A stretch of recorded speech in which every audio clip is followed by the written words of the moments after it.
Bueno, muy bien. Em, la clase pasada. Bueno, esperen ahora que me deje compartir.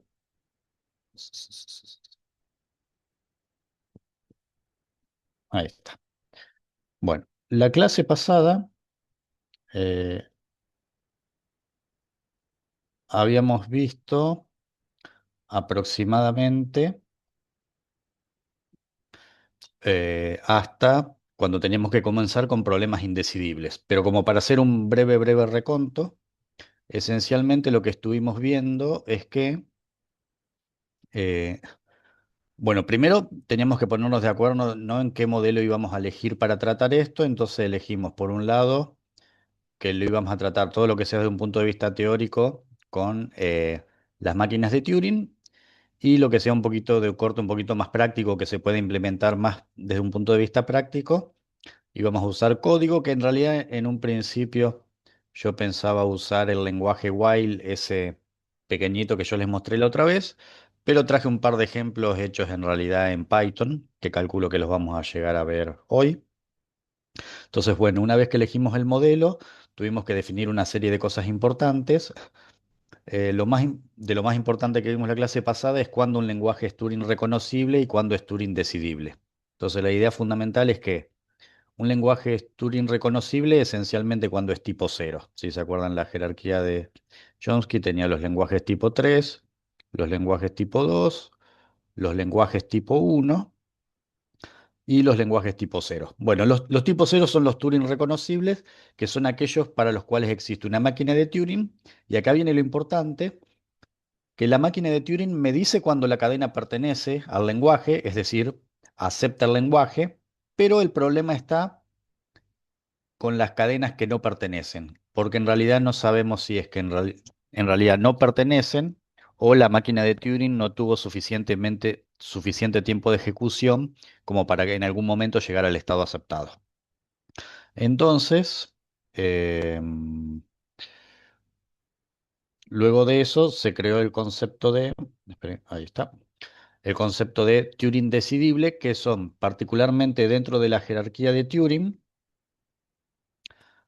aquellos para los cuales existen máquinas que no solamente me dicen cuando una cadena pertenece, sino también cuando una cadena no pertenece. Entonces eran un subgrupo, estos son los que se llaman decidibles, pero que siguen siendo tipo cero, y que se llaman particularmente en el contexto de la teoría lenguajes recursivos. Mientras que los que son tipo cero en general, ya sean decidibles o no, todos los que están acá, se llaman recursivamente enumerables. ¿Sí? Entonces, la diferencia fundamental entre los dos está en el comportamiento de la máquina que los reconoce cuando la cadena no pertenece. En el caso de los recursivos, llega concretamente al estado de rechazo. En el caso de los recursivamente enumerables, puede llegar al estado de rechazo o quedarse lupeando infinitamente. Entonces, bueno, estuvimos viendo máquinas de Turing, algunas muy detalladas que le hicimos con el diagrama, o la mayoría dijimos que la íbamos a, a detallar al nivel de pseudocódigo. Dijimos que la definición matemática de algoritmo a partir de ahora iba a ser cualquier cosa que se puede reconocer con una máquina de Turing. Y bueno, les comenté un par sobre variantes y después ya concretamente empezamos a estudiar lo que probablemente más importante es cuando un algoritmo es decidible o no, que es lo mismo que decir cuando un lenguaje es decidible o no. Entonces, concretamente, vimos algunas cuestiones que la mayoría estaba relacionada con lenguajes regulares y libres de contexto que sí podían decidirse. Es decir, tenía concretamente una máquina de Turing que me decía cuando la cadena pertenece termina en el estado de aceptación, cuando la cadena no pertenece termina en el estado de rechazo.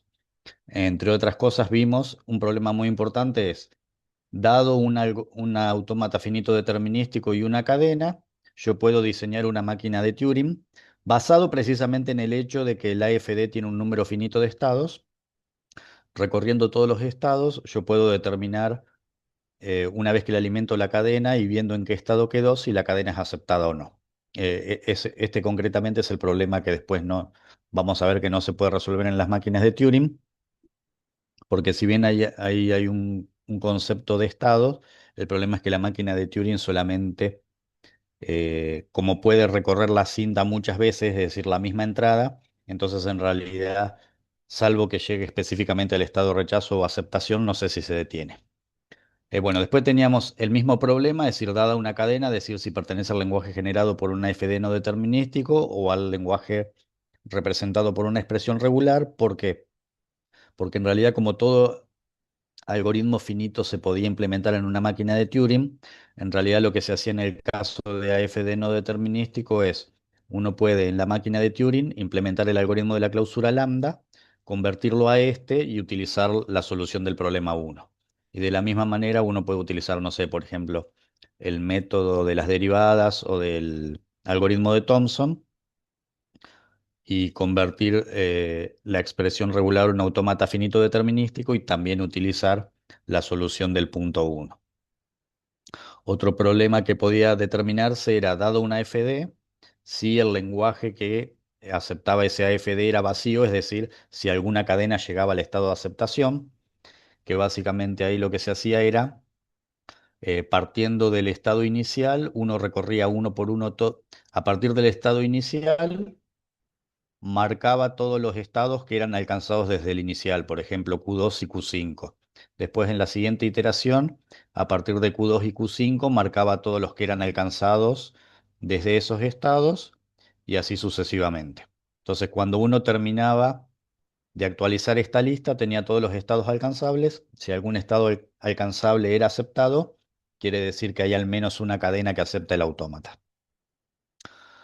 Y esto se los menciono porque después este es el que traje hecho como ejemplo en Python, en lugar de, es decir, como un lenguaje de programación de alto nivel también es un modelo computacional equivalente a la máquina de Turing. Todo lo que hicimos con esa máquina de Turing el otro día lo podríamos haber hecho con un programa en Python. Lo que traje es hecho específicamente eso y específicamente implementando este algoritmo. Y otro problema que era decidible es, dados dos autómatas finitos determinísticos, si ambos reconocen el mismo lenguaje. ¿Por qué? Porque en realidad uno el truco que podía hacer era plantear para estos dos la diferencia simétrica, que era la unión de los lenguajes, diferencia la intersección, y lo que ocurre es que si la diferencia simétrica es vacía, los dos lenguajes son iguales. Entonces, en realidad, como es algorítmico construir la diferencia simétrica, uno lo puede implementar en la máquina de Turing y después le alimenta, perdón, la máquina de Turing no, el AFD, uno puede construir algorítmicamente el AFD que acepta la diferencia simétrica, se lo alimenta a la solución de este problema, si me devuelve que es vacío es porque los lenguajes eran iguales. Bueno, estos en realidad son los ejercicios que se refieren a esos mismos problemas. Y después, como última cosa, tratamos la misma situación con respecto a lenguajes libres de contexto. Particularmente, el problema, siempre el problema más importante con respecto a cada clase de lenguajes es si dada una gramática de un determinado tipo, o acá también podría ser un autómata de pila, o en el caso de los lenguajes regulares, una FD, si dado un miembro que representa, por ejemplo, en el caso de los lenguajes tipo uno una gramática libre de contexto, y uno le alimenta una cadena, si uno puede determinar si esa gramática genera la cadena o si es lo mismo que decir el autómata de pila acepta esa cadena. Bueno, en el caso de los lenguajes libres de contexto, la respuesta también es afirmativa, como era en el caso de una FD, pero van a ver que sorprendentemente en el caso de las máquinas de Turing, que uno esperaría que sí porque son más poderosas, la respuesta es que no. Es decir, en realidad cuando uno ya pasa a lenguajes tipo 0 y 1, ya la respuesta es que no. Y particularmente, si bien esto es un problema de corte teórico, como dice acá, es importante en la práctica porque en general, cuando yo estoy trabajando con un compilador, esencialmente lo que estoy viendo es eso, ¿no? Si la gramática está bien, es un poco más amplia que libre de contexto, la de un lenguaje de programación de alto nivel, pero esencialmente lo que estoy viendo es si la gramática puede generar una determinada cadena, ¿no? Que es el código fuente que quiero ejecutar. Bueno, también bueno, y para esto, ¿se acuerdan que les había mostrado que lo que uno tiene que hacer es en realidad convertir toda gramática libre de contexto, se puede convertir a una que se llama eh, forma normal de Chomsky? Chomsky normal, va en realidad primero la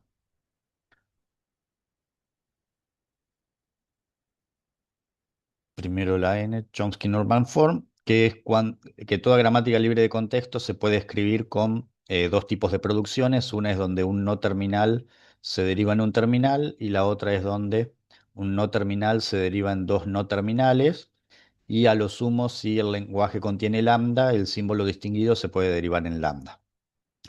Y lo interesante de esto es que Chomsky lo que probó es que cuando una gramática está en forma normal de Chomsky, cualquier derivación de una cadena, si la cadena tiene longitud n, si la longitud de esta cadena es n, cualquier derivación, tiene que haber al menos una derivación de longitud 2n-1 pasos que genera w. Entonces, en realidad, si bien n puede ser muy grande, una vez que uno tiene la gramática en forma normal de Chomsky, hace todas las combinaciones posibles de producciones de derivaciones que tengan 2n-1 pasos y si bien pueden ser muchas, alguna de ellas debería coincidir con W en su último paso. Si eso ocurre, la cadena pertenece, si no, no. Porque de nuevo, recuerden que cuando estamos hablando de decidible, estamos pensando puramente en se puede o no se puede hacer, no estamos pensando en la cantidad de recursos, ¿no?, que necesitamos. Bueno, también se puede decidir porque si el lenguaje generado por una gramática es vacío, porque esencialmente uno comienza hacia atrás, es decir, uno marca los terminales como símbolos que generan cadenas, luego marca todos los no terminales que generan terminales y así va hacia atrás. Y entonces si en mi lista de marcas llego a tener el símbolo distinguido, eso quiere decir que el símbolo distinguido indirectamente a través de otros no terminales se puede convertir en una secuencia de terminales. Entonces, si el símbolo distinguido queda marcado, quiere decir que genera al menos una cadena, si no, no. Es algo similar a lo que hacíamos en el autómata, pero en realidad yendo hacia atrás, ¿no? En el autómata comenzábamos de Q0 y íbamos hacia adelante con los estados alcanzables. Acá para la gramática libre de contexto es como que vamos hacia atrás. Comenzamos con los no terminales que generan hojas terminales y vamos hacia atrás a ver si llegamos al símbolo distinguido. Bueno, y hasta ahí es donde aproximadamente se acababa la diversión, porque después ya un problema como determinar si dadas dos gramáticas G1 y G2, los lenguajes que ellas generan son iguales, L de G1 es igual a L de G2, este problema ya es indecidible, ¿sí? Ya en realidad, o sea, puedo decir cuando sí es cierto, pero en el caso de que no sean iguales, no sé si la máquina no terminó o simplemente es que no son iguales. El problema con eso es que si recuerdan, cuando hicimos el problema equivalente para los AFD es porque construíamos la diferencia simétrica. Y la diferencia simétrica involucra la intersección y el complemento. Y el problema es que si bien en los lenguajes regulares la unión, la intersección y el complemento son cerrados, en los lenguajes libres de contexto la única que es cerrada es la unión. Entonces ahí es donde surge el problema, ¿sí? Porque para poder comparar que esos dos sean iguales necesitaríamos que la intersección sea cerrada, la cual no es, ¿sí? Y después, bueno, en general sí es cierto, dado un lenguaje libre de contexto y una cadena, determinar si la cadena pertenece a ese lenguaje. ¿Por qué? Porque si es un lenguaje libre de contexto, tiene una gramática libre de contexto asociada, y si tiene una gramática libre de contexto asociada, uno lo puede convertir a la forma normal de Chomsky y aplicarle lo que vimos como última cosa la clase pasada. Entonces, bueno, hasta acá son la secuencia de problemas teóricos que son decidibles y que tienen una cierta importancia con la práctica, ¿no? Si bien no parece en un principio, cuando uno le da una interpretación como esta, la mayoría de estos problemas tienen una connotación práctica importante para lo que en general hacemos. Bueno, hasta ahí sería un resumen. de lo que vimos hasta la clase pasada. ¿Alguna pregunta que quieran hacerme antes de que empecemos? Eh, ya sea sobre lo que vimos la clase pasada. Ah, hola. No había visto lo que escribiste, Juan. Sí, en realidad a mí también me parecía que estaban abiertos los cursos del campus, pero alguien me dijo que quiso anotarse, no recuerdo quién era, y que no pudo. Así que quizás haya un problema de otro estilo. Sí, sí, me acuerdo que prometiste que ibas a dar sintaxis en... Bueno, bueno, mandame un mensaje, Tomás, y yo te agrego. Y Juan, sí me acuerdo que me prometiste que ibas a dar sintaxis en mayo, o al menos yo entendí eso, y creo que Florencia también. Pero no quiero meter presión a nadie. Bueno, em,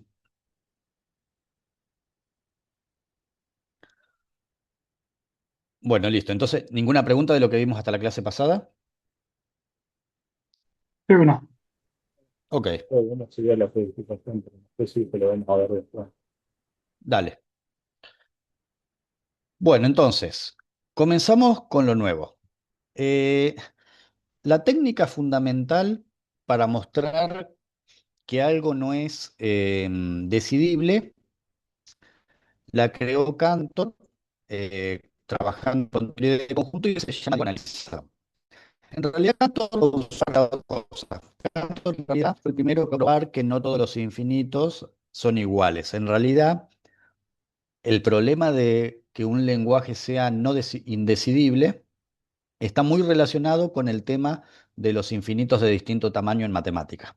Entonces, Cantor lo que logró probar es que el cardinal de los números naturales es igual al cardinal de los números enteros, sorprendentemente es igual al cardinal de los números racionales, pero ahí es donde se acaba. El cardinal de estos es explícitamente menor que el cardinal de los números reales.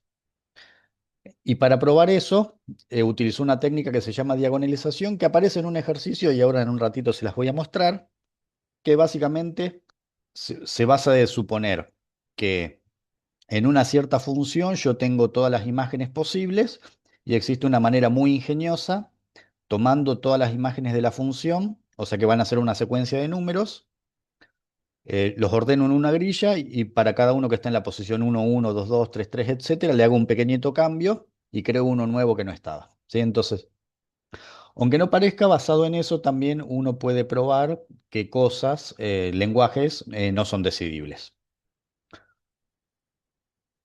Entonces, para poder esto, entonces primero tenemos que definir a qué se llama un conjunto contable e incontable. Primero, dos conjuntos se dice que tienen el mismo cardinal cuando tienen la misma cantidad de elementos, pero en realidad eso es útil si los conjuntos son finitos, ¿no? Yo puedo crear dos conjuntos que tienen tres elementos, claramente los puedo contar, ahí no hay mucha dificultad, pero el problema es cuando yo quiero decir que dos conjuntos infinitos tienen la misma cantidad. Entonces, ¿cómo se hace eso? Se hace a través de crear una función biyectiva. Por las dudas, por si no recordamos, una función biyectiva lo que hacía era entre dos conjuntos A y B, lo que hacía era a cada elemento del primer conjunto, vamos a suponer que fuesen X, Y y Z, y vamos a suponer que los elementos del segundo conjunto fuesen uno, 3 y 5, lo que hacía es a cada elemento del conjunto de partida, obviamente le tiene que asignar uno del conjunto de llegada, porque si no, no sería una función, pero para que sea una función biyectiva, cada elemento del conjunto de partida tiene que tener una imagen distinta, que eso es que sea inyectiva. Y a su vez, lo otro que tiene que pasar es que todos los del conjunto de llegada tienen que ser imagen de alguien, porque si no, no sería sobreyectiva. ¿Sí? Por ejemplo, si yo acá tuviese un elemento 4, por ejemplo, esa función sería inyectiva porque cada elemento del conjunto de partida tiene una imagen distinta, pero no sería sobreyectiva porque el 4 no es imagen de nadie. ¿Sí? Entonces,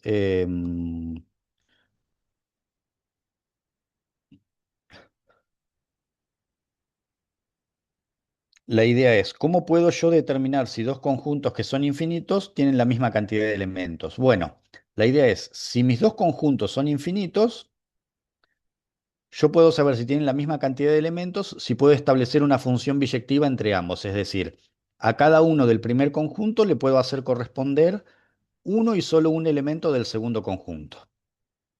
Quizás no sé cuántos elementos tienen ninguno de los dos, pero si hay una relación uno a uno, seguro que tienen la misma cantidad de elementos.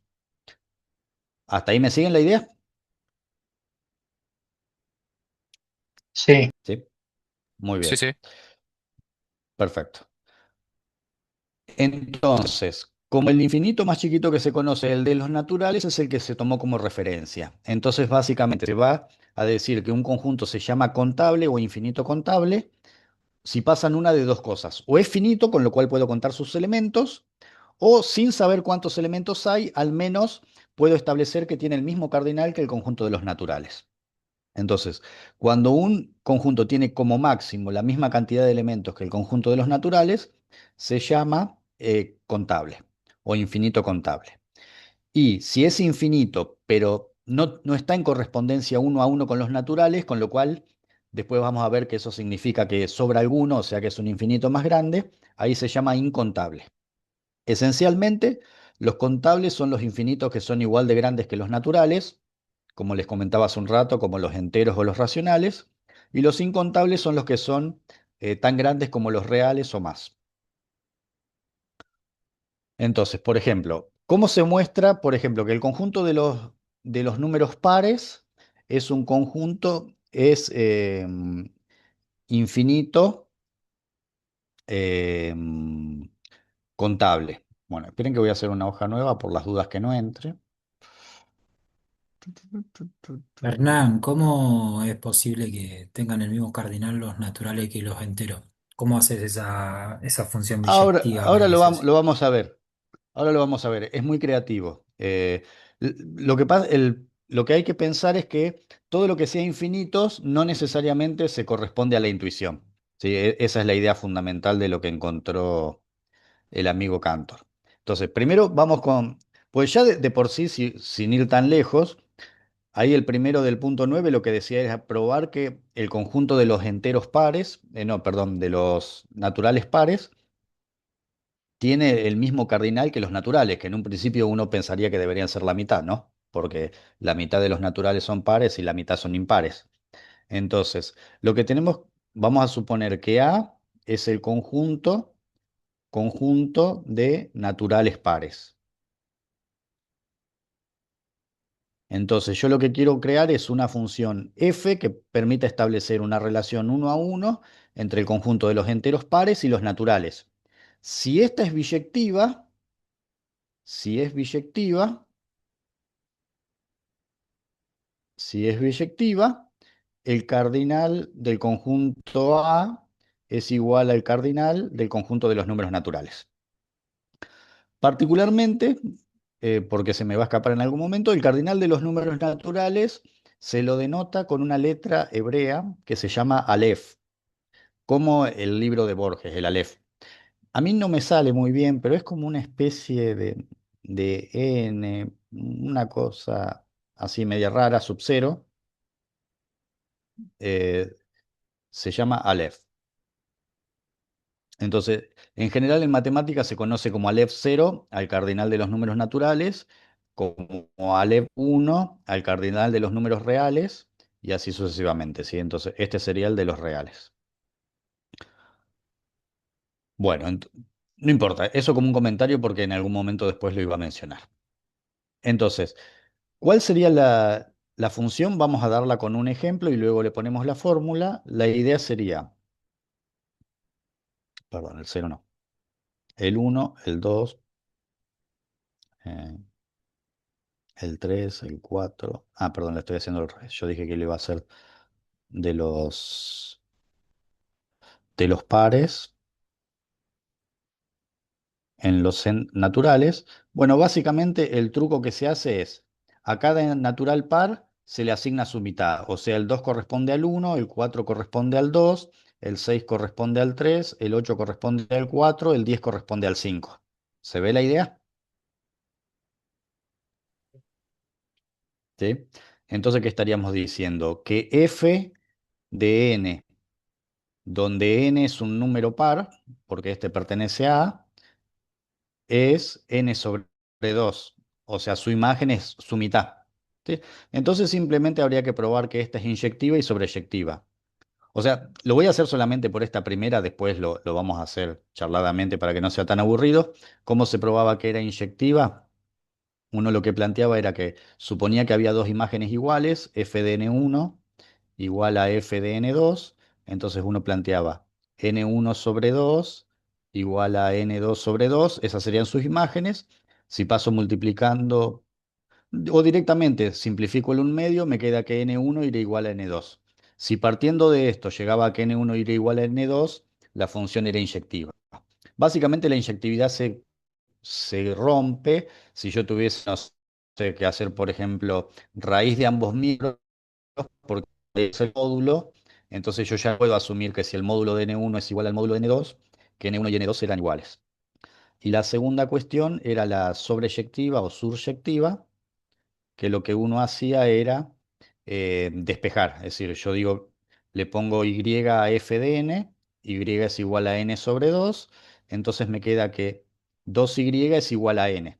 Entonces, básicamente, ahora esta y, como representa el conjunto de llegada, yo lo que tendría que ver es si reemplazo cualquier natural en y, si existe un par que le corresponde. Y sí, porque claramente no importa cuál sea el natural que yo ponga en Y, 2y va a ser un número par, con lo cual cada elemento del conjunto de llegada de la imagen, o sea, cada elemento del conjunto de llegada es imagen de algún número par. ¿Sí?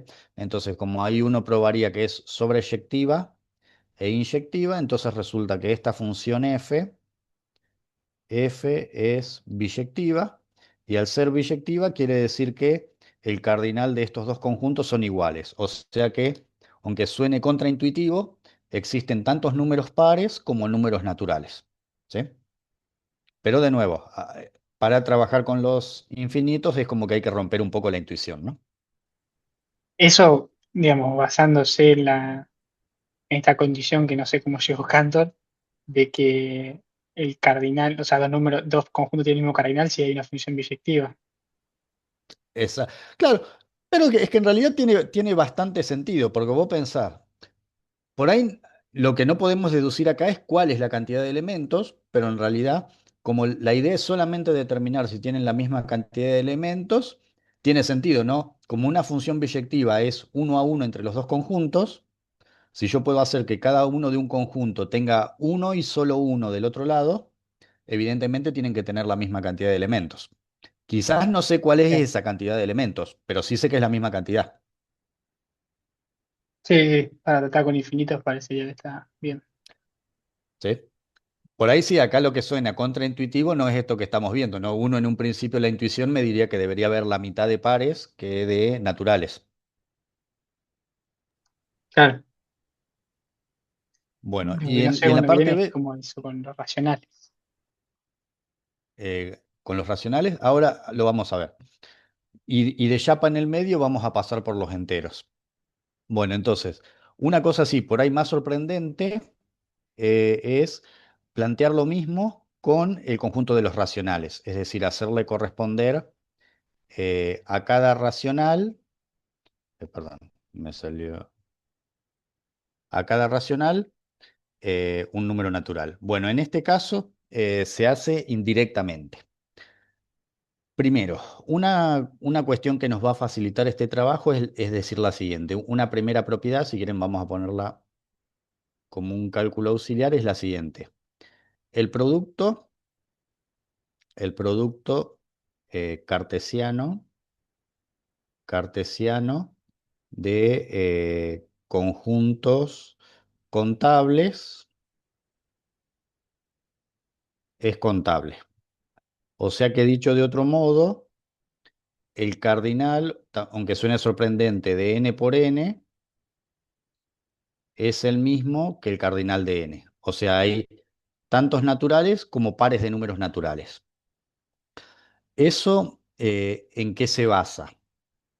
Se basa en lo siguiente, que yo puedo crear una función que toma dos parámetros naturales y asignarles 2 a la m por 3 a la n. Elegí el 2 y el 3, pero podrían ser dos números primos cualquiera. Entonces, ¿qué pasa?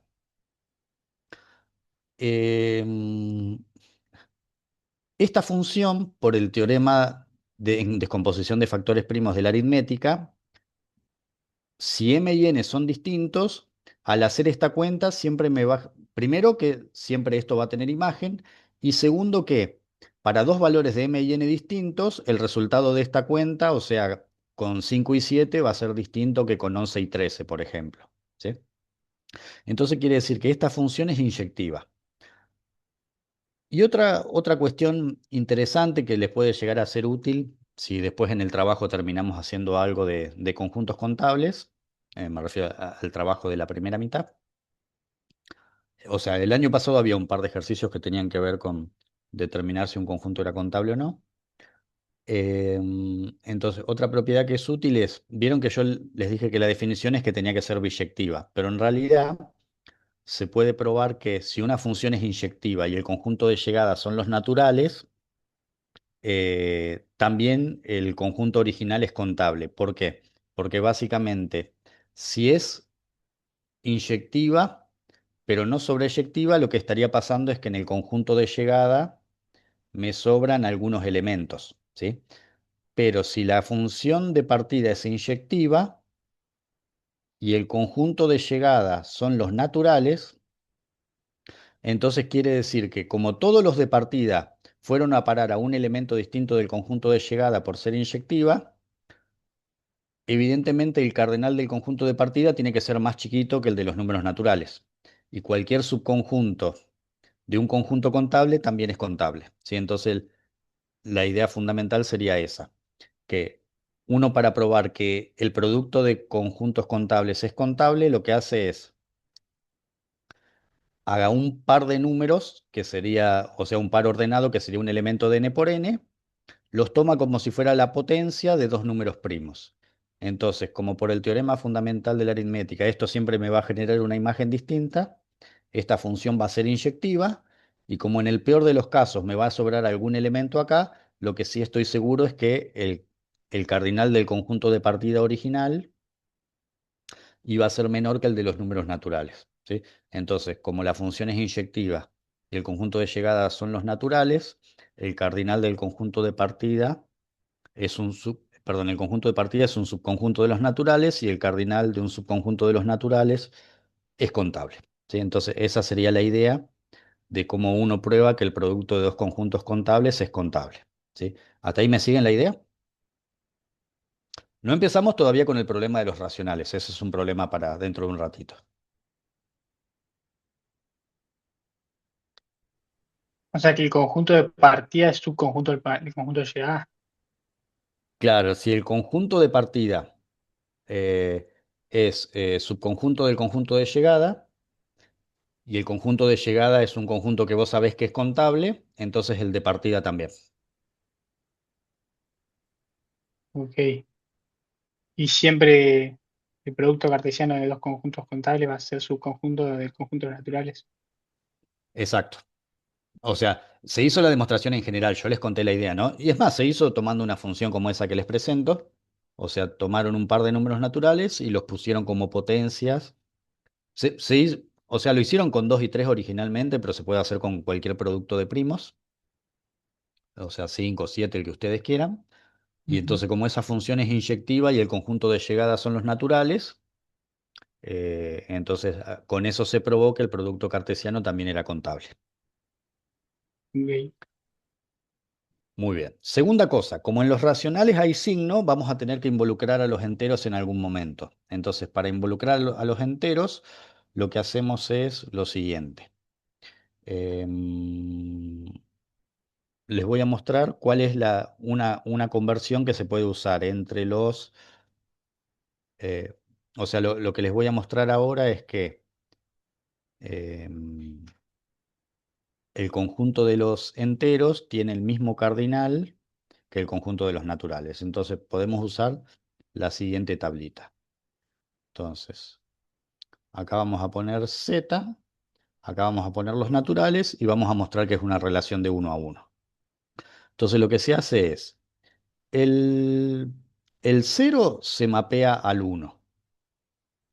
¿Sí?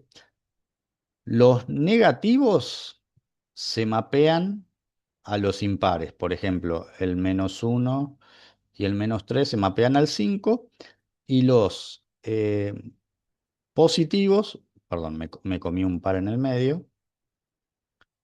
Vamos a hacer, vamos a hacer vamos a hacer toda la tablita, vamos a poner 1, -1, 2, -2. Entonces, el 1 se mapea al 3, el -1 se mapea al 2, el, el 2, no, perdón, los negativos o ceros se mapean a los impares, o sea que lo hice al revés, y los positivos se mapean a los pares. Ahí está. Va, debe funcionar al revés también, pero la más fácil es así. Hacemos el 0 que vaya al 1, los positivos a los pares, o sea, este va al 2, este va al 4, el 3 iría al 6 y los negativos, este va al 3, este va al 5. Entonces, ¿cuál es la función que se está usando? Que si yo tengo f de n, donde n es un número entero, se utiliza una función partida. Entonces, se convierte en menos 2n más 1 si n es menor o igual que 0 y se convierte en 2n si n es mayor a 0. Entonces observemos, cuando n vale 0, menos 2 por 0, 0, más 1, 1, me da este de acá. Menos 1 por menos 2 es 2 positivo, más 1, 3, me da este de acá y así sucesivamente. Y cuando se lo aplico a los positivos, 2 por 1 me da 2, 2 por 2 me da 4, 3 por 2 me da 6. Entonces lo único que faltaría probar es que esta función es inyectiva y sobreyectiva. Pero bueno, como son funciones lineales, las funciones lineales son sobreyectivas, o sea, son biyectivas, son inyectivas y sobreyectivas, con lo cual, como f es biyectiva, como f es biyectiva, entonces eso quiere decir que el cardinal de los enteros es igual al cardinal de los naturales. ¿Sí? ¿Se entendió la idea? Eh,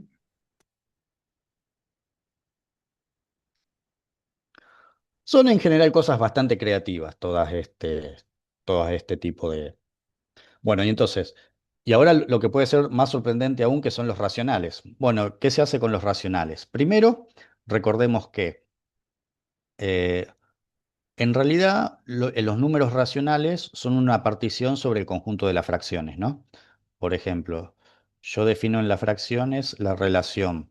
La fracción a sobre b es equivalente a la fracción c sobre d si a por d es igual a b por c. Entonces lo que estoy diciendo es, la fracción 1/2 está en el mismo grupo que la fracción 4/8. ¿Por qué? Porque 8 por 1 es lo mismo que 2 por 4. O sea, esencialmente, si lo quieren ver más matemáticamente, todas las que están en este grupo se simplifican a 1/2, ¿no? Pero bueno, la definición básica es esa. Entonces, uno en realidad tiene, porque hay una confusión muy grande que es decir, que los racionales son las fracciones. En realidad, los racionales son las clases de equivalencia de las fracciones. Por ejemplo, acá yo podría tener el -5 medios, acá podría tener el -10 cuartos, acá podría tener el -15, que dije medios, así que sería 10 dividiendo por, no, perdón, dividiendo por 3, o sea que este tiene que ser 6. Ahí está. Entonces la idea es, para formar los racionales, lo que se hace es, uno toma las fracciones y las divide en clases de equivalencia, básicamente las que se simplifican todas a lo mismo. Y elige como miembro representativo de cada una de estas clases de equivalencia aquella que es, perdón, la que ya no es simplificable. Así que, por ejemplo, en el caso de esta primera clase sería el 1 medio, en esta clase de acá sería los -5 medios. Entonces, esencialmente, el conjunto de los números racionales es el conjunto formado por las clases de equivalencias inducidas por esta relación en las fracciones. ¿sí? Entonces, concretamente, lo que se toma como miembro representativo de cada una es una fracción P sobre Q, donde P es un número entero, Q es un número natural, con lo cual lo que estamos diciendo es que si el racional es negativo, se lo asignamos al numerador, y P sobre Q es irreducible. Se podría haber elegido otra, ¿no? O sea, en lugar de elegir el 1/2, se podría haber elegido el 4/8 tranquilamente, pero en general, para hacer más cómodo el manejo, se toma la que es reducible. Entonces, ¿por qué les estoy haciendo todo este cuento? Porque lo que vamos a hacer es, la función que tenemos que construir, esta f, lo que vamos a hacer es tomar la función que a cada fracción la convierte en un par ordenado, donde la primer componente del par ordenado es el número que pertenece a los enteros y la segunda componente del par ordenado es la que pertenece a los racionales. Con lo cual, la imagen de f, la imagen de f en este caso es un subconjunto de z por n. ¿Están de acuerdo? Sí, porque son pares ordenados donde el primer elemento es un entero y el segundo elemento es un natural. ¿Se ve la idea? Sí. Bueno, sí, creo que es bastante simple de ver por la definición, ¿no? Que es una relación uno a uno, ¿no? O sea, el par ordenado PQ solamente puede corresponder a la clase de equivalencia P sobre Q, y la clase de equivalencia P sobre Q corresponde al par ordenado PQ porque es lo mismo expresado de otra manera. Entonces, lo único que... Sí, decime. No, digo que entonces la biyectividad ya sé que se prueba, digamos, haciendo, digamos, eso. Literalmente es Sí, agarrar P y ponerlo arriba de Q y es la fracción. claro, exacto. Sí.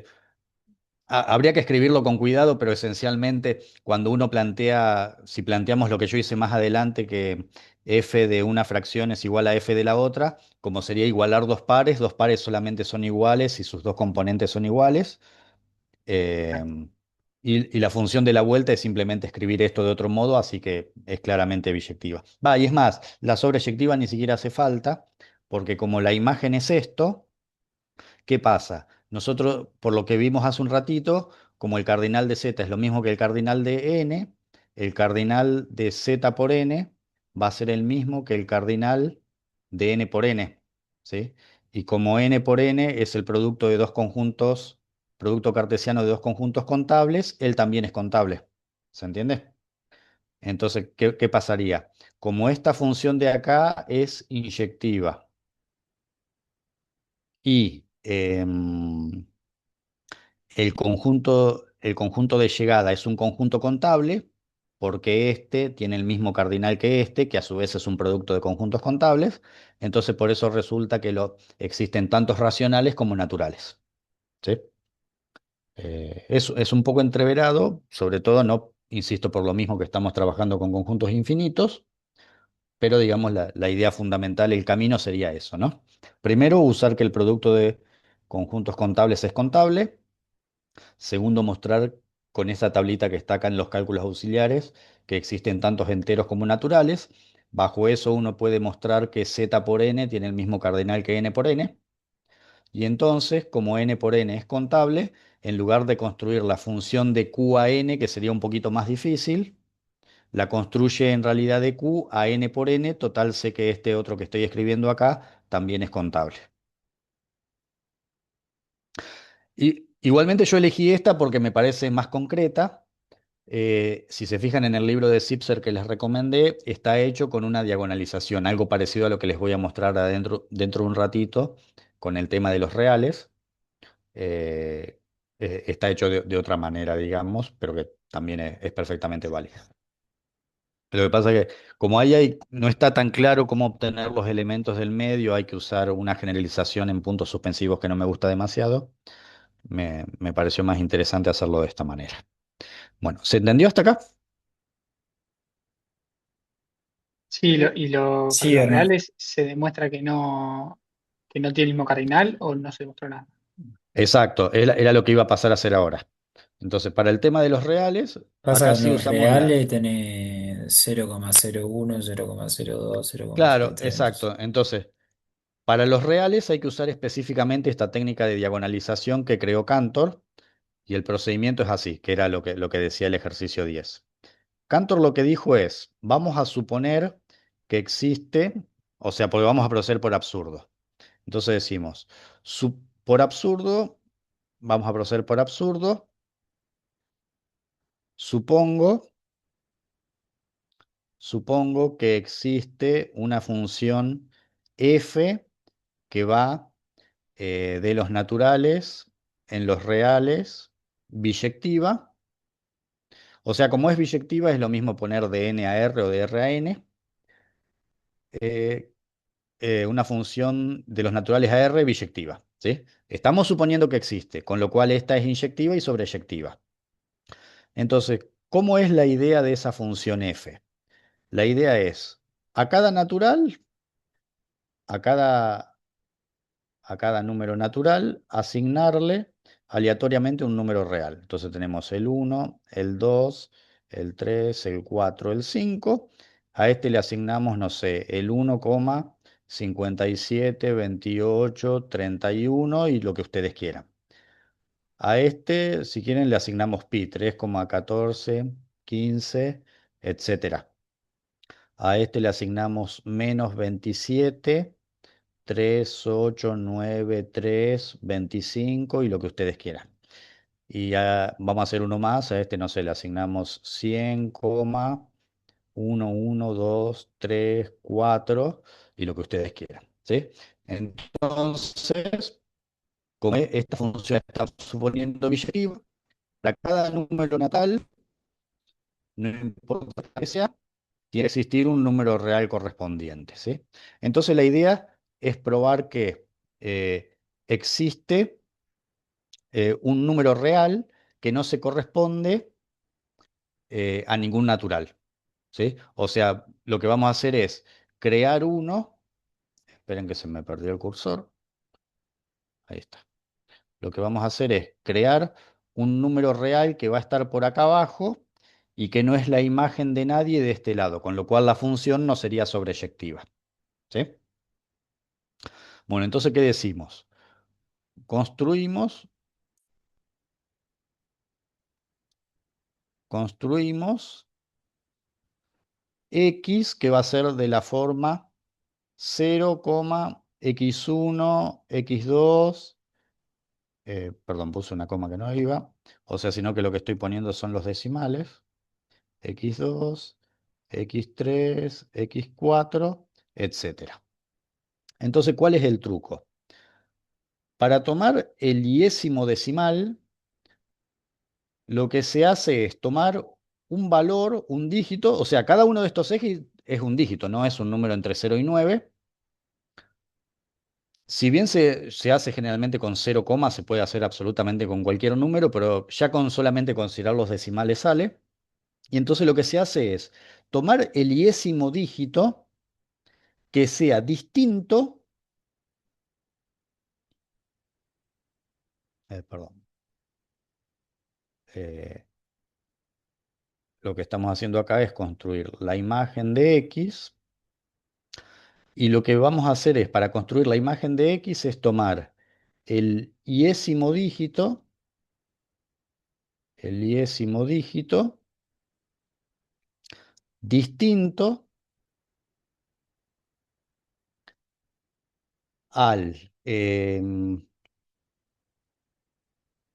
o sea, esto sería N1, N2, N3, N4, N5, etcétera, distinto de lo que es F de N sub I. Entonces, ¿qué significa esto? Por ejemplo, el primer dígito? El primer dígito de la imagen de N1 es este 5 que está acá. Entonces, yo para construir mi número X, que va a ser 0, tomo cualquier número menos el 5, del 0 al 9, ¿no? Supongamos que tomamos el 6 porque se me ocurrió ahora. ¿Cuál es el dígito segundo de la segunda imagen? El dígito segundo es 4. Entonces, en lugar de 4, tomamos un 3, por ejemplo. cualquiera que sea distinto al 4. El tercer dígito de la tercera imagen es 9. Entonces, en lugar de 9, no sé, tomamos el 2 si quieren.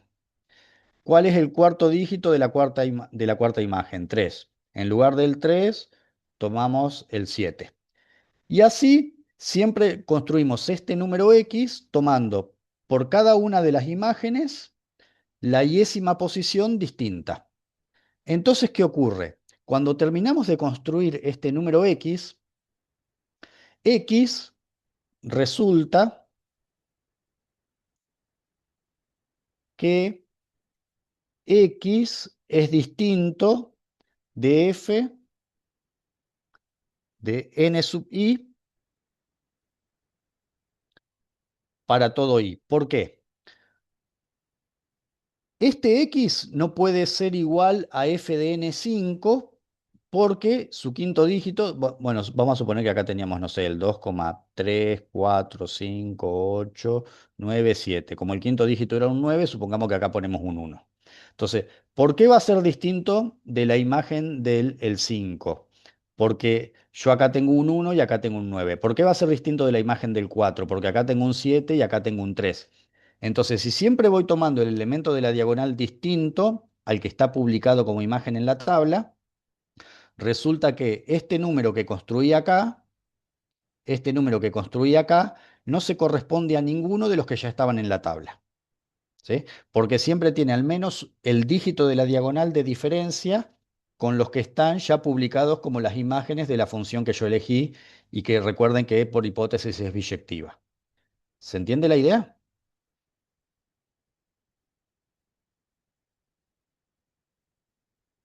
Sí, Sí, o sea, se toma, para armar el número, digamos, vas a tomar el primer dígito, uno que sea Y lo distinto cambiás. de la Claro, imagen sería esta función. claro. O sea, vos para el uno tu imagen es el 1,5728. Entonces tomás el primer dígito después de la coma simplemente porque es el primero de la lista y cambiás ese dígito por cualquiera de los otros 9. Después, para el segundo número, tomás el segundo dígito y lo cambiás. Entonces, ¿qué va a pasar? Que la posición iésima del número X construido siempre va a ser distinto de la posición iésima de la imagen del número Y. ¿Se entiende la idea? Por cómo Sí, está construido el número, simplemente. Y entonces, ¿qué pasa? Resulta que este número X, entonces resulta que este número X de vive la de este imagen. lado y no es imagen de nadie. Sí, no es imagen de nadie. Hasta fuera Entonces, del dominio.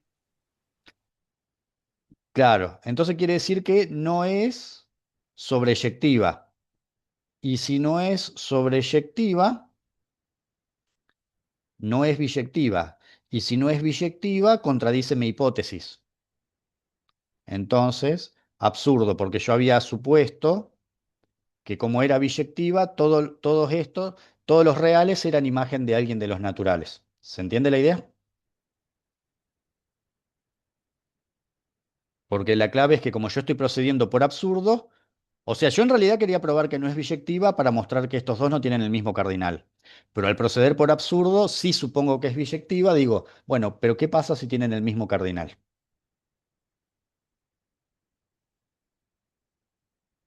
Ok, o sea que ¿Sí? está bien. No se sabe cuál es el cardinal tampoco. Bueno, igual nunca No es se, sa- infinito no también. se sabe, pero es más grande. ¿Sí? En realidad, hay una serie de hipótesis o conjeturas no resueltas en matemática, porque incluso dependen de que uno tome como axiomas de partida de la matemática. Pero concretamente hay una hipótesis que se llama hipótesis del continuo, que lo que sí dice es que entre el cardinal de los números naturales, que es este que yo les dije que se llama Alep 0, en- bueno, es algo, no me sale, es una cosa así, pero mejor hecha. eh, y el cardinal de los, o sea, lo que dice esta hipótesis del continuo es que entre el cardinal de los números naturales y el cardinal de los números reales, que no se ha podido probar aún, no hay ningún otro infinito. O sea que el siguiente infinito a los naturales es el de los reales. Y concretamente esta hipótesis lo que dice es que el cardinal del conjunto de los números reales es el doble, el 2 elevado al cardinal de los números naturales. Y este es el que se llama Alep 1. Vamos a ver si me sale una cosita así. 1. Eso sería la letra hebrea Alep. Bueno, y es más, después lo que se cree es que el siguiente infinito que podría existir sería 2 elevado al cardinal de los reales y así sucesivamente. Eso se llaman números ordinales, que sería algo así como el conjunto de todos los números infinitos que existen. Pero bueno, esto Man, ya es más matemática pura, es a modo de comentario nada más. ¿Sí? ¿te puedo molestar con la explicación de nuevo? ¿De Sí, por qué no es imagen de nadie?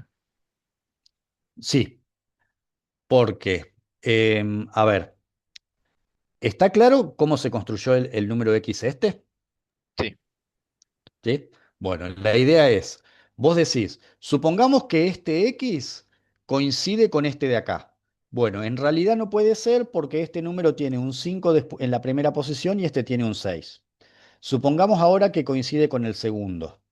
Tampoco puede ser porque este después de la coma tiene un 4 y este tiene un 3 por cómo lo construimos. Supongamos que sea que coincida con el tercero. Tampoco puede ser porque el tercero tiene un 9 después de la coma y este tiene un 2.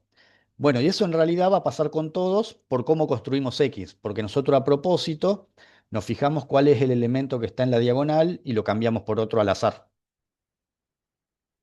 ok, ¿Sí? sí, sí, Muy bien.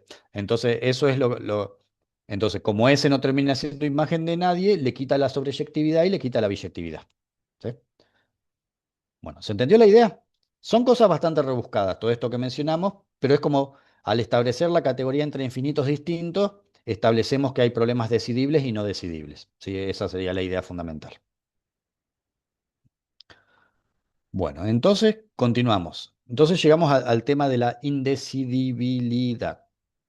Entonces, lo que comenta acá es que hay muchos problemas que incluso uno podría pensar que son decidibles y que no lo son. Uno muy típico es el problema, como menciona ahí, de la verificación de software. ¿A qué se refiere eso? Yo tengo un software, esperen que encuentre el cursor.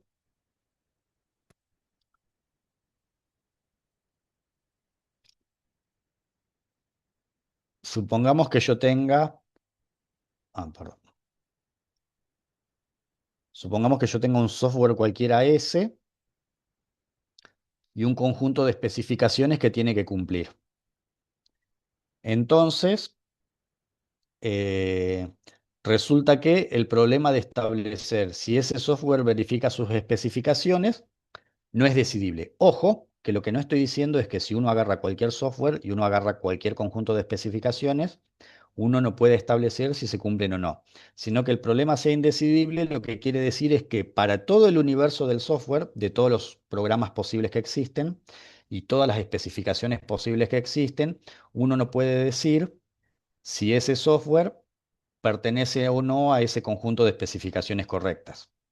Cuando el software es finito, en general sí, yo puedo tomar un software, puedo tomar un conjunto de especificaciones finitas y determinar si se ajusta o no, ¿sí? O al menos tener un relativo porcentaje de seguridad de estar seguro si lo cumple o no.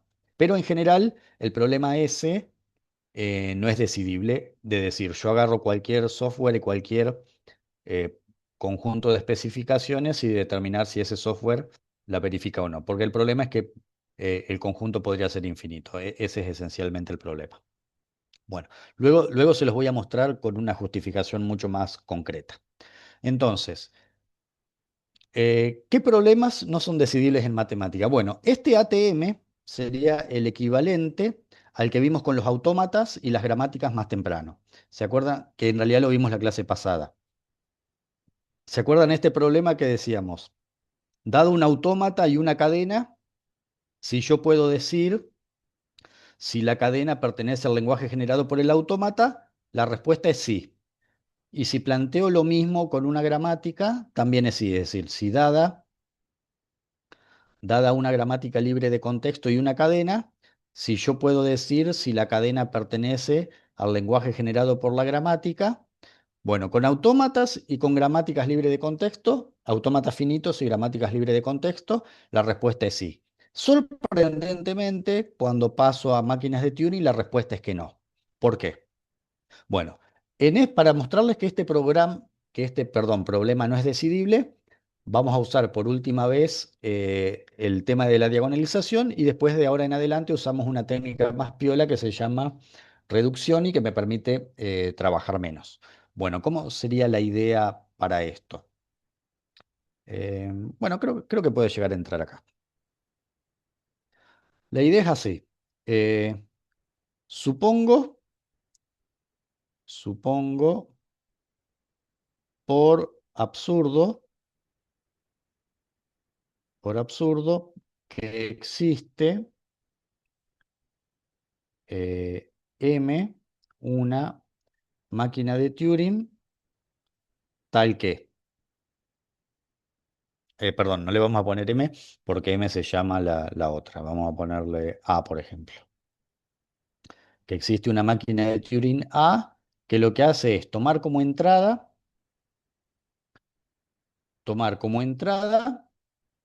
una máquina de Turing y una cadena, y esta A lo que hace es acepta si W pertenece a LDM y rechaza si W no pertenece a LDM. ¿Sí? Acuérdense que para que sea decidible tengo que concretamente llegar a estado de aceptación y a estado de rechazo. No me sirve el caso en el que se queda lupeando infinitamente. Bueno, ahora ¿qué hacemos? Proponemos, o sea, proponemos una segunda máquina, proponemos una máquina B, una máquina de Turing B, otra máquina más. O sea, hasta ahora tenemos tres máquinas, ¿no? La máquina M, a la cual yo quiero saber si W pertenece o no a su lenguaje. La máquina A, que es la que supuestamente me permite responder esta pregunta. Y otra máquina B, que la máquina B lo que hace es lo siguiente.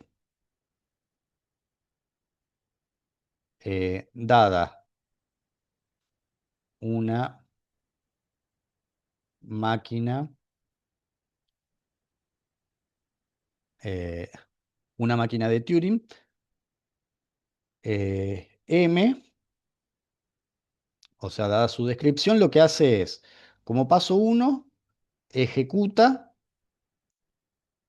la máquina A, esta que es la que estamos suponiendo que existe, ¿sí? Acuérdense que estamos suponiendo que existe porque vamos a proceder por absurdo.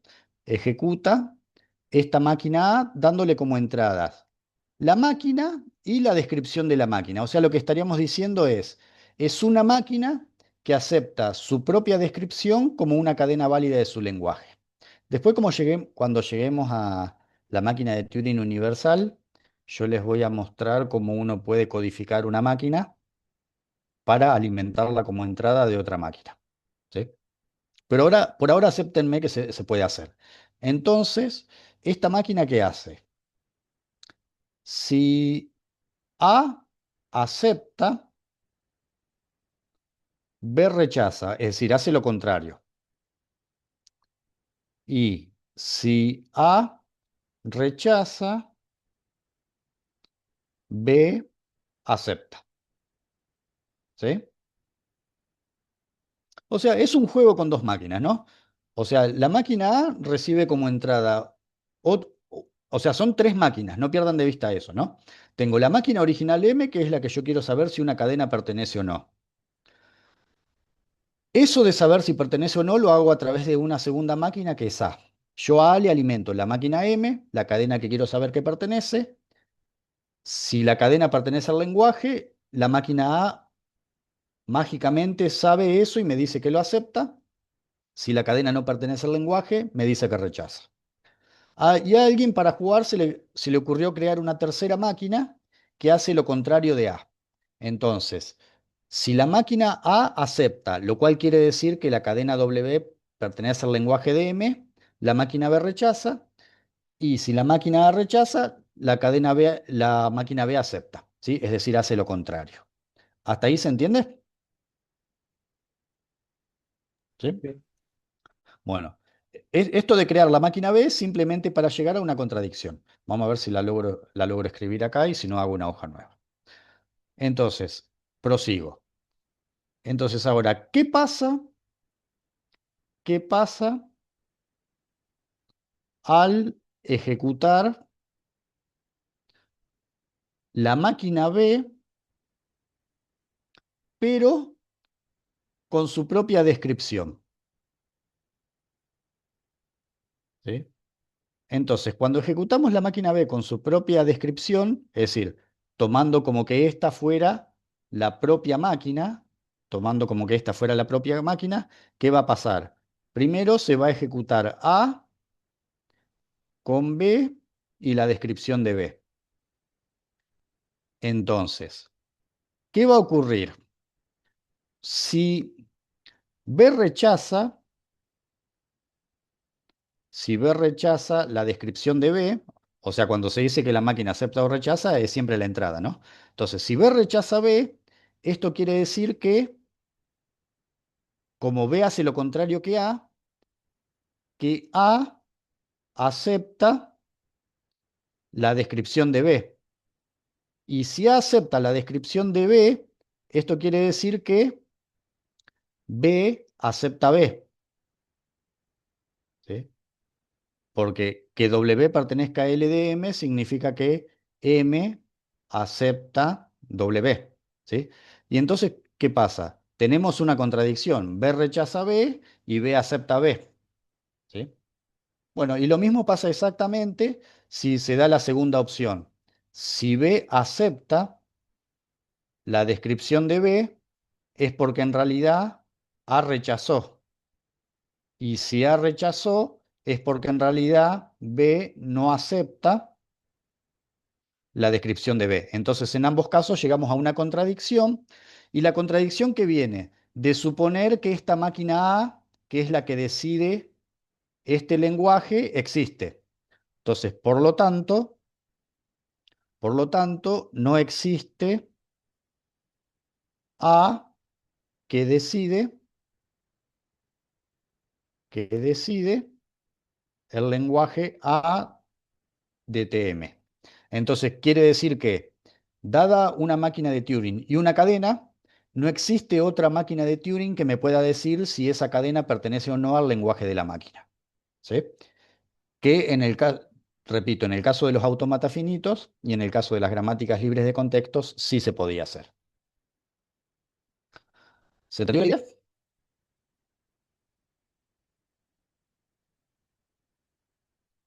Sí, creo que sí. Ok.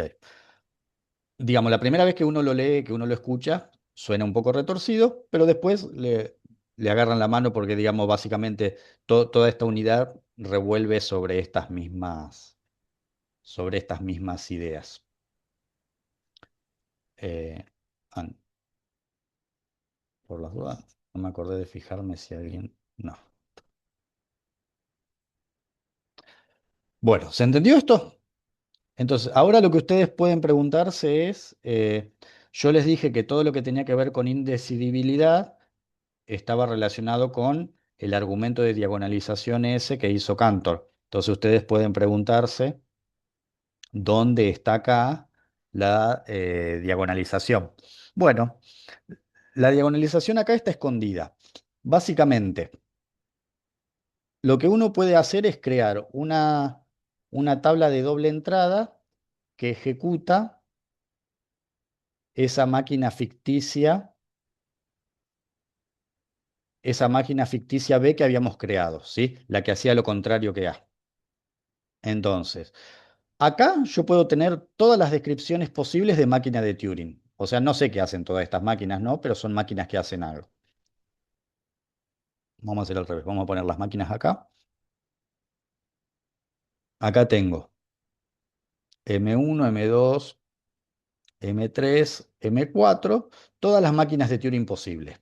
Y en las columnas tengo las descripciones de esas máquinas. La máquina M1, la máquina M2, la máquina M3, la máquina M4 y así sucesivamente. Entonces, cuando yo ejecuto M1 con M1, supongamos que, o sea, primero vamos a hacer la tabla de A. O sea, la tabla de A es la que me decía si A es la que me decía si esta cadena pertenece al lenguaje de esta máquina.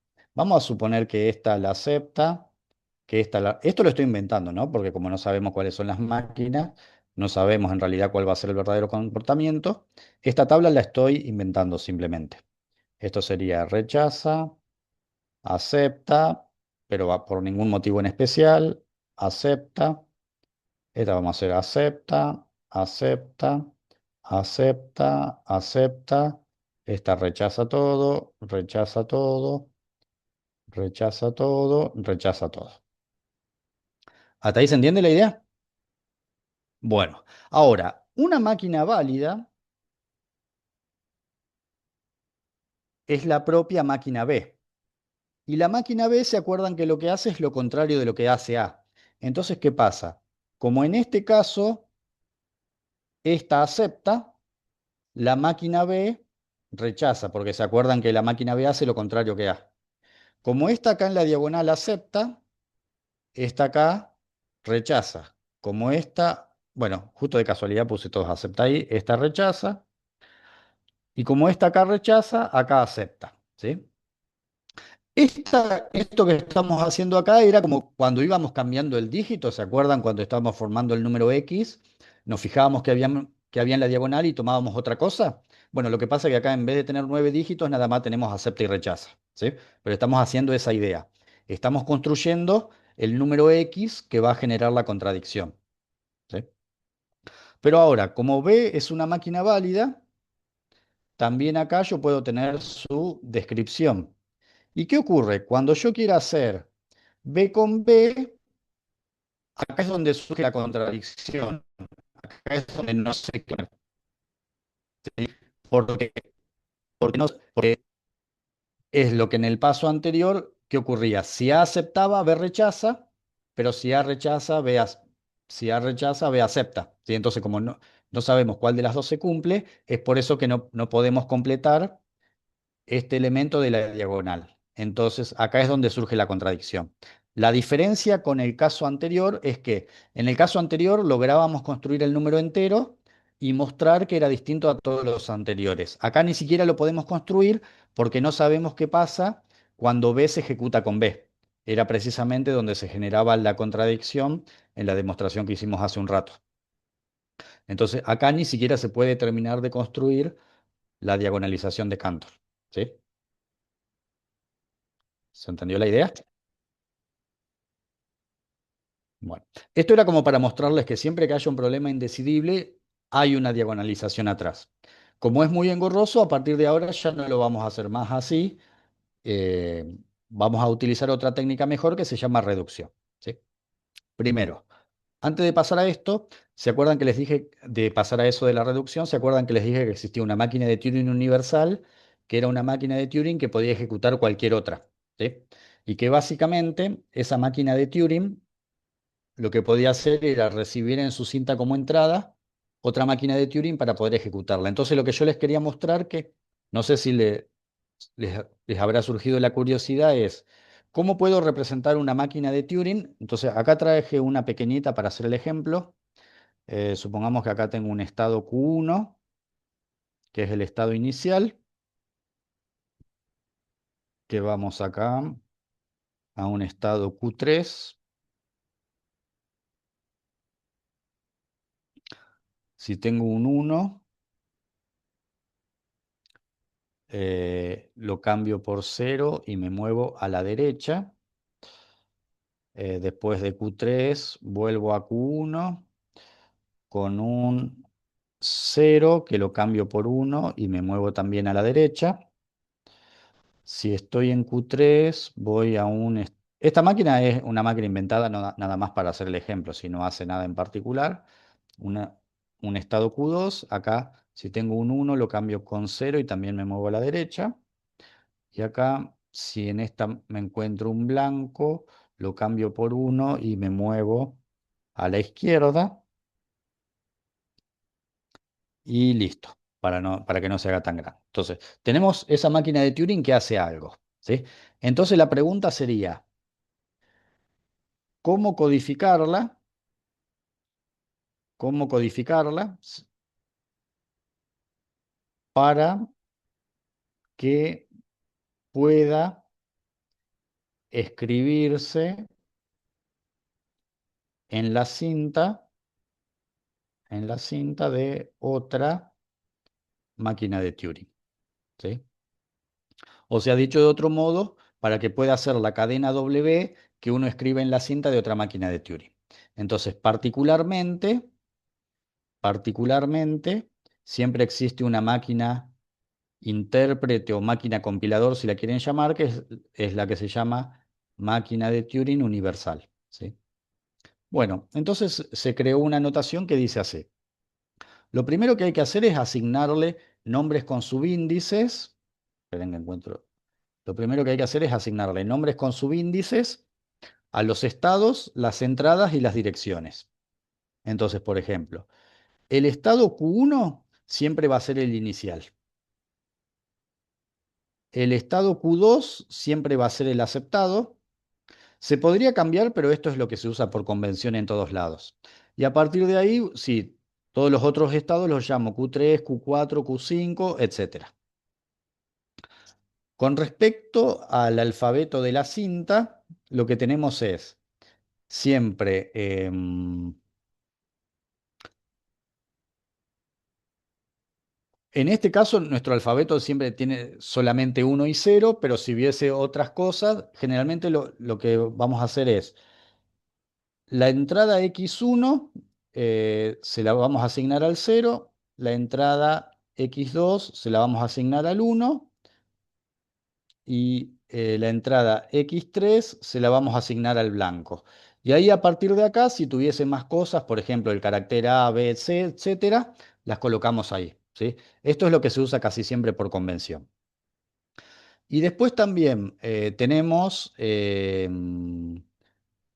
las direcciones, que en este caso son dos, derecha e izquierda, ¿no? Entonces, para el caso de las direcciones, la convención que vamos a usar es la izquierda, la vamos a llamar dirección 1 y la derecha la vamos a llamar dirección 2. Lo que importa en todo esto de Q, X y D son los subíndices, ¿sí? Entonces, la idea es que si yo tengo, estando en el estado Q sub I, teniendo en la cinta la entrada X sub J, y voy a el estado Q sub K, colocando en la cinta X sub P y moviéndome en la dirección D sub M, el código que corresponde a esta transición es así. Se colocan tantos ceros como la I indica. Se separan con un 1. Se colocan tantos ceros como la X indica. Se separan con un 1. Se colocan tantos ceros como la K indica. Se separan con un 1. Y así sucesivamente. Entonces, por ejemplo, para tomar, fíjense que tenemos delta, estando en Q1, y si en la cinta tengo un 1, que sería esta transición de acá, vamos al estado Q sub 3, colocamos en la cinta un 0 y nos movemos a la derecha. Entonces, ¿esto qué sería? Este sería Q sub 1. El 1, por el nombre que le dimos, sería X sub 2. La Q, esta sería Q sub 3. El 0 es lo que llamamos X1 y la D es la dirección que llamamos D2. Entonces, ¿cómo se codifica esto? Se pone un 0 por el estado Q1, como para indicar que ahora para que pasamos a este 1, colocamos un 1. Ahora, como acá dice X2, colocamos dos ceros por el 2. Para indicar que ahora pasamos a este de acá, colocamos un 1. Como acá dice Q3, colocamos tres ceros. Colocamos un 1 para pasar a este 0, como acá dice X1, colocamos un solo 0. colocamos un 1 y pasamos a la dirección, como dice D2, colocamos dos ceros, ¿sí? Dicho de otro modo, se colocan tantos ceros como los subíndices y los unos se utilizan para separar, ¿sí? O sea que el algoritmo de la máquina de Turing universal sabe que este es el estado en el que parto. Cuando aparece un 1, sabe qué pasa a lo que tiene que encontrar en la cinta. Cuando aparece un 1, sabe qué pasa al estado donde tiene que ir y así sucesivamente, ¿no? Eso estaría codificado en la CPU de la máquina universal o en el algoritmo de la máquina de Turing que yo defino, ¿sí? Entonces, uno haría una secuencia de ceros y unos para cada una de las cuatro transiciones que tengo acá, ¿sí? Esto que hago ahora lo estoy inventando, ¿no? Siempre, nunca hay unos consecutivos dentro de una misma transición, ¿sí? Uno, dos, tres, cuatro. Y entonces, esta, por ejemplo, esta que está acá, sería la que corresponde a esta que está acá. Y esta que está acá sería la que corresponde, por ejemplo, a esta. Pero acuérdense que esta de acá está inventada, ¿sí? No la hice como corresponde. Bueno, entonces, ¿cómo se termina de codificar la máquina de Turing? Se coloca la secuencia que corresponde a esta primera transición, es decir, se coloca 0, 1, 0, 0, 1, triple 0, 1, 0, 1, 0, 0. Y después, para separar transiciones, ahora se colocan dos unos consecutivos. Y ahora vuelvo a colocar esta segunda, ¿sí? Entonces me quedaría 0, 1, 0, 0, 1, 0, 0, 0, 1, 0, 0, 0, 1, 0. Y ahora, si quiero colocar la transición que corresponde a esta o a esta, colocaría dos ceros, perdón, dos unos, y así sucesivamente. Entonces, dicho de otro modo, tengo tantos ceros como la codificación de estados, entradas y direcciones que tengo. Los unos simples se utilizan para separar a los miembros dentro de una transición. Dos unos se utilizan para separar las distintas entradas de la tabla de delta. Y si tuviese que agregarle una entrada para ejecutarse, se separa con tres unos, ¿sí? Entonces, de esa manera, uno puede construir una secuencia binaria que es la codificación de una máquina de Turing entera. ¿Se entendió la idea? Y eso quería, o sea, se le O sea, alimenta una vos, cinta y la acepta o no si claro, la acepta la otra por máquina. ejemplo, claro, por ejemplo, vos tenés esta cinta, podría ser la de la máquina universal, entonces lo que vos haces es colocar toda esta acá. Después, por ejemplo, colocás tres unos y colocás la entrada W que querés, y dependiendo de lo que haga esta máquina universal, por ejemplo, te podés intentar fijar si esta cadena pertenece al lenguaje que genera esta. Que igual ese problema es indecidible, pero en un principio vos podrías hacer ese tipo de cosas. Entonces, en todos los algoritmos anteriores, cuando yo digo que ejecuto, por ejemplo, esta máquina, dándole como entrada una máquina y una cadena, en realidad lo que le estoy dando es el código de esa máquina, el código de la cadena, los pongo en la misma cinta de A y ejecuto algún algoritmo para determinar algo, ¿sí? En todos los lugares donde yo digo ejecuto una máquina con una entrada, en realidad lo que estoy haciendo es poner en la cinta de esa máquina el código de otra máquina y el código de la entrada, ¿sí? Podría ser en binario o podría ser algún lenguaje más elaborado, pero en un principio en binario se puede hacer así, ¿sí? Bueno, ¿se entendió la idea? Hernán, ¿con tres unos qué separabas? Sí, la máquina de la entrada. Por ejemplo, si vos Ok, querés ejecutar, por ejemplo, si este es el código de una máquina M1 y vos querés ejecutar M1 con la entrada W, la separás por tres unos. perfecto. Gracias, Hernán.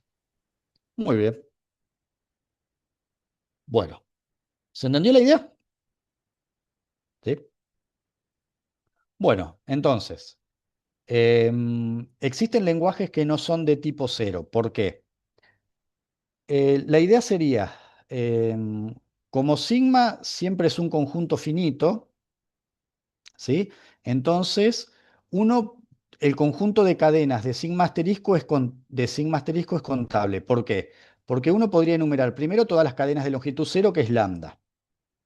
Luego todas las cadenas de longitud 1, que son las letras del alfabeto. Luego las de longitud 2, luego las de longitud 3 y así sucesivamente. Entonces, ¿qué ocurre?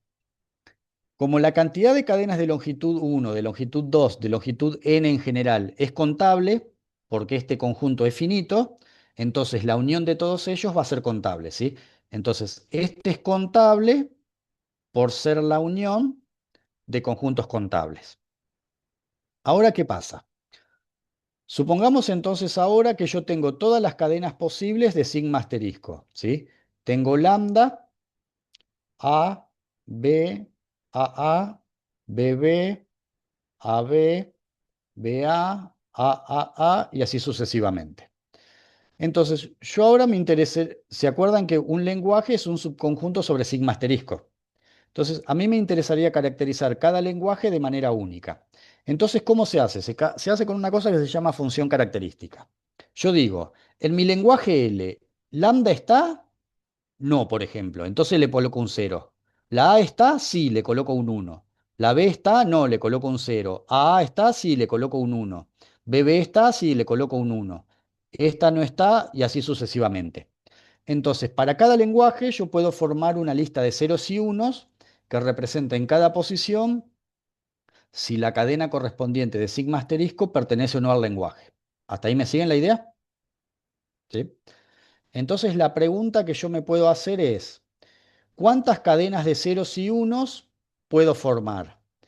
Y en realidad, lo que yo tengo es, como son posiciones binarias, en cada una de estas posiciones yo voy a poner un 0, un 1, un 0, un 1, un 0, un 1. Es decir, todos estos son 2. Pero ¿cuántos 2 tengo? Tengo tantos como un conjunto contable. Y un conjunto contable tiene tantos como n. O sea que tengo cardinal de n posiciones.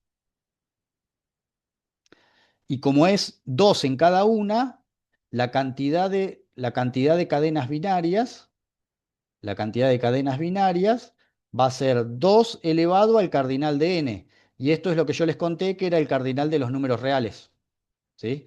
O sea que la cantidad de lenguajes que yo puedo formar, la cantidad de lenguajes que yo puedo formar, perdón, la cantidad de secuencias binarias que yo puedo formar es incontable. ¿Hasta ahí me siguen la idea? La cantidad de cadenas posibles es contable, pero la cantidad de secuencias binarias es incontable. ¿Y esto en qué me importa? Que si yo establezco una correspondencia uno a uno entre las cadenas binarias y las posiciones de los lenguajes, como esa cantidad es incontable, quiere decir que alguno de los lenguajes no va a poder ser reconocible, ¿sí? Entonces no va a ser del tipo cero. ¿Se entiende la idea? Como hay más lenguajes posibles que subconjuntos de sigma asterisco, los que no sean subconjuntos de sigma asterisco no van a ser lenguajes de tipo cero porque no van a ser generados por el alfabeto, ¿sí?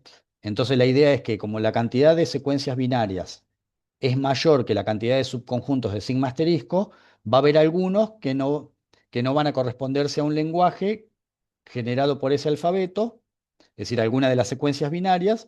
Por lo tanto, la conclusión de eso es que hay lenguajes que no son de tipo cero. O sea, que no solamente que no son decidibles, sino que ni siquiera son reconocibles por una máquina de Turing. ¿Sí? Bueno, y ahora por fin vamos llegando a la parte donde esto se hace un poco más práctico, es decir, para no tener que profundizar en cosas tan teóricas, y llegamos a la idea de reducción. La idea de reducción es muy sencilla. Yo tengo dos problemas A y B. Entonces, si un problema se puede convertir en otro, se dice que se puede reducir. Entonces, ¿qué pasa? Si el problema A se puede reducir a B y tengo una manera de solucionar B, puedo utilizar esa manera para solucionar A como un caso particular. Y si A se puede reducir a B, pero A no tiene solución, como está dentro de B, B tampoco. Entonces la idea es conocer un grupito pequeño de problemas que no son decidibles, de los cuales ya tenemos uno, y en lugar de inventar una diagonalización o una demostración para cada uno, simplemente convertir uno al otro entre problemas equivalentes. Entonces, si uno se puede resolver, el otro también, y si no, viceversa. ¿Sí? Entonces, ¿cuál es la idea? O sea, como los problemas son lenguajes, son elementos de sigma asterisco. Entonces, en realidad, la idea es crear una función que me convierte un problema A en un problema B. ¿Sí? Entonces, ¿qué se hace? Se crea una función que me dice, cada miembro del problema A también es un miembro del problema B. A ver, para que lo vean de alguna manera, si el problema A es decidir si un número es par, el problema B podría ser decidir cuál es el resto al dividir por 2. Entonces yo puedo convertir el problema de decir si algo es par en convertir el problema de ver si algo tiene resto cero cuando lo divido por 2. ¿Se entiende? La idea es cambiar un problema por otro que sea equivalente. ¿Sí? Entonces la idea es que si uno se puede resolver, el otro también, y si uno no se puede resolver, el otro también. Entonces concretamente la idea es, si A se puede convertir en B, que se dice se puede reducir, y el grandote, hablando mal, es decidible, el chiquito también. Y si A se puede convertir en B y B es reconocible, A también. Y A, me pensé que no lo había escrito, acá está como una nota, se deduce que si A se convierte en B, pero A es indecidible, B también lo es, porque eso sería la contrarrecíproca de esta. ¿Sí? Pero bueno, la idea fundamental es, yo convierto A al problema B. Si B se puede resolver, A también. Y si A no se puede resolver, B tampoco. ¿Sí? Si el grande se puede resolver, el chiquito se puede resolver. Si el chiquito no se puede decidir, el grande tampoco. ¿Sí? Entonces, eso es la idea de lo que vamos a hacer con todos estos problemas. ¿Sí? Hernán, una Eh, pregunta. sí, O sea, entonces la gracia es siempre el, conocer un problema para reducir cualquier otro a ese y claro, saber si es decible o no. exacto. La gracia es, si el problema se puede resolver, no me importa, pero el chiste sería tener uno o dos que sean indecidibles, de los cuales ya tenemos uno, para poder convertir los que no estoy seguros a ese. Esa sería la idea. Concretamente, estos tres los vamos a convertir, cuando lo resolvamos la semana que viene, a ese famoso ATM que yo les mostré, para no tener que trabajar con el tema de inventar una diagonalización en cada caso. ¿Sí? Ok. Bueno, muy bien. Entonces, les decía. Ya en realidad lo que queda concretamente ya es mucho más de aplicación. Se me hizo un poco más largo de lo que creí. Pensé que incluso iba a llegar a mostrarles lo de Python, pero no. Pero bueno, como les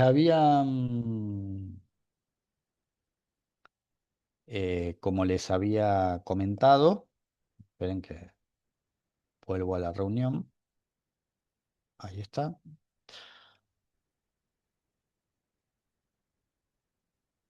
Ahí está.